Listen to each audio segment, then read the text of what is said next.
Hello there. Welcome to our little trip. Well, thanks again, Dr. Seeker. Some people said that you probably weren't going to make it, but I knew you would. As you can see, I'm back once again at Disney's Animal Kingdom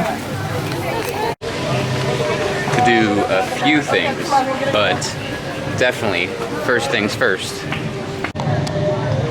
Gotta get that magnet. First mission of the day accomplished. Now, the last time I was here at Animal Kingdom, showed plenty of love Asia and a little bit of love to Dino Land. And of course, always show love to Kevin. So now I want to show some love to the rest of the park. Starting with Africa.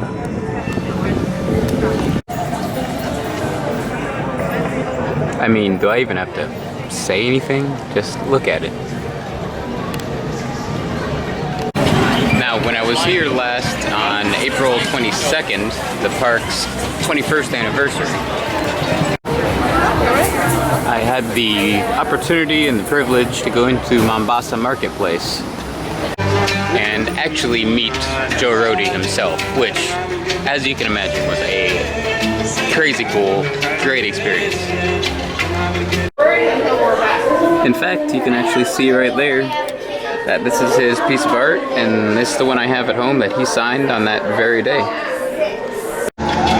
Just look at all the details here, like just this bike shop right here, bikes hanging up against the wall. Got this awesome two-seated bike just parked right here by one of the mini Instagram walls. Sadly, that's the thing. I mean, I'm not too ashamed of that because it's cool, promotes the park. But look at the details.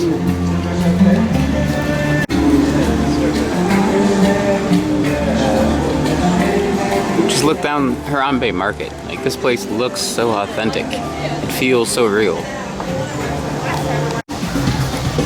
I mean, just on this pillar, they have these posters that advertise safaris and the journey of a lifetime and the fictional Harambee Wildlife Reserve. I mean, it's great. And then they have one for Tusker House, but they look legit, look like they're from Africa. It's not just advertising theme park attractions and restaurants.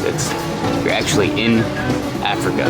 This is sweet. And just look at all the wires and the lights and the signs. Like all that stuff right there. Doesn't even need to be there. That luggage cart, that luggage rack, whatever it is, doesn't even need to be there. It just is. To add to the atmosphere, add to the theme.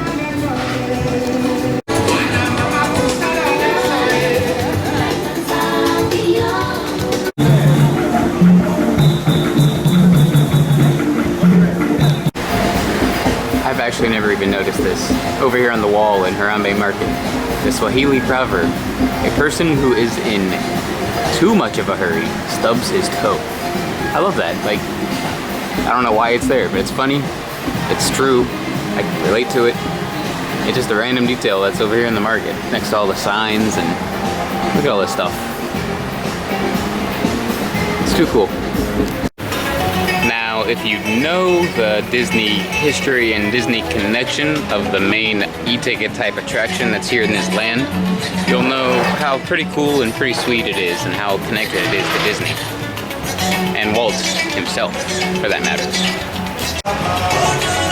In fact, you'll know that Walt originally wanted the Jungle Cruise to feature live animals. Not animatronics, not screens or projections, which aren't on it currently, but there are animatronics. But he wanted live animals, live hippos and elephants, you name it, he wanted it. But at the time, they couldn't do it.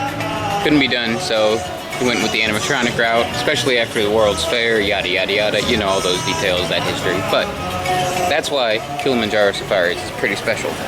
It basically is the dry version of the Jungle Cruise, finally come to fruition. Walt would have loved to see this happen. I'm sure of it. You can never tell what he would really like, but I'm sure he would be proud and be happy of Kilimanjaro Safaris.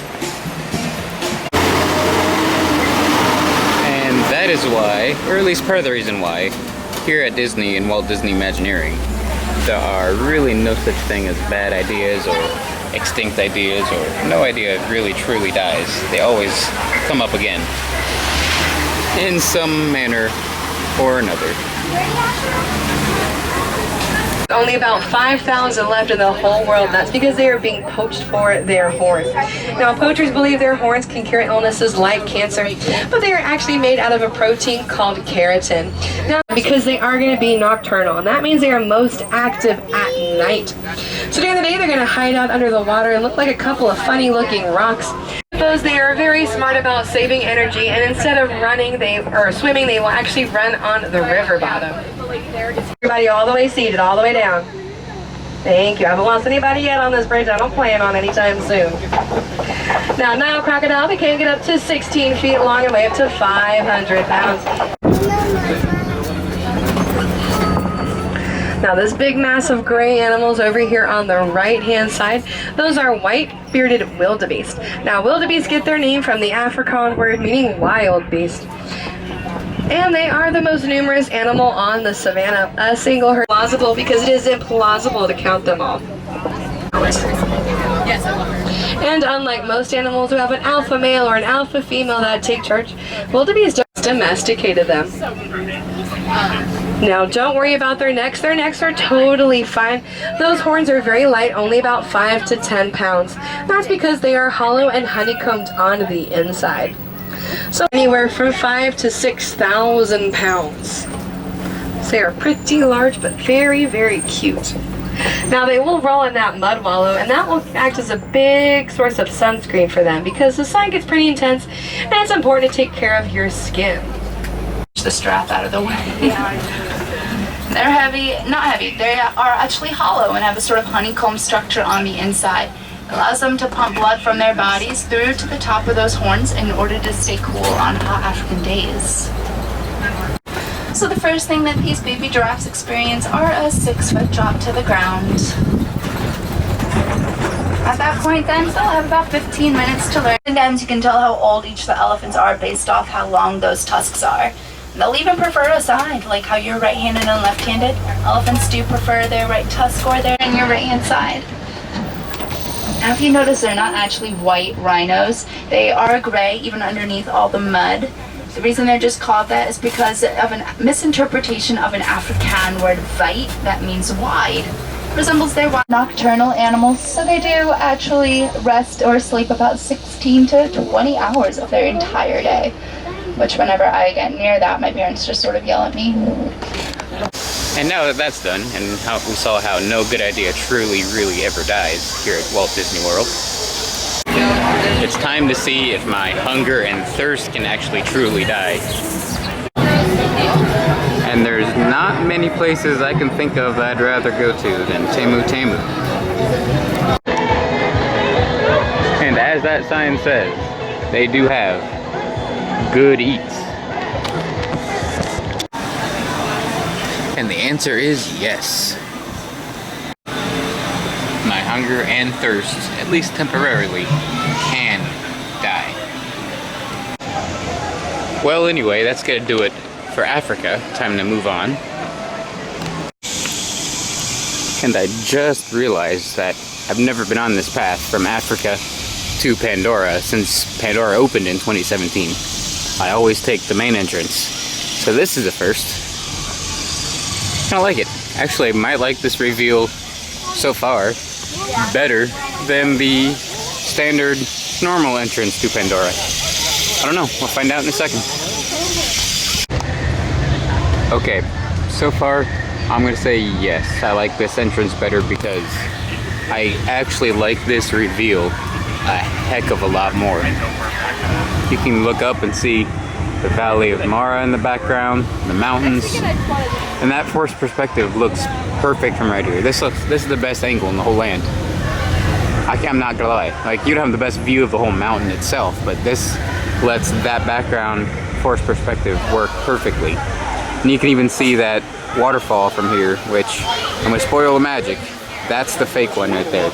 That's just basically a wheel of molded plastic or cement, or I'm not sure, but it's just a wheel that rotates around and around forever. but that looks so good. That's my favorite reveal of Pandora. I'm gonna try to make it through this entrance from now on, especially at night.